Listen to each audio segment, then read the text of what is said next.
許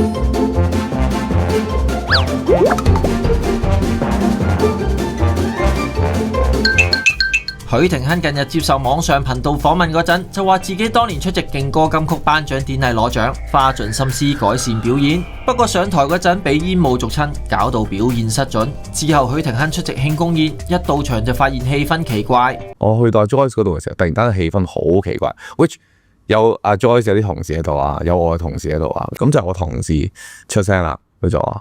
其實 perform 得唔好咁樣講話即係你冇盡到你嘅力咯。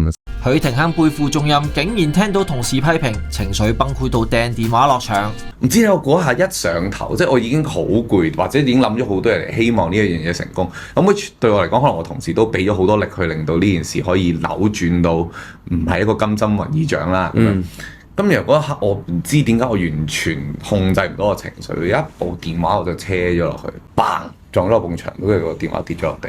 許廷鏗仲話自己當時成個人呆咗，但係嗰個同事就勁到執翻起部電話，好似冇受影響。許廷鏗就解釋指自己當時好壓抑。喂，咁我做完一個咁嘅 performance， 你都知難頂㗎啦，但係咪要去到咁嘅狀態，仲去邀引呢？可能我哋就係互相 push 到大家個 standard 已經去到一個其實大家冇空間嘅位置。咁仲有我而家冇同呢個同事合作。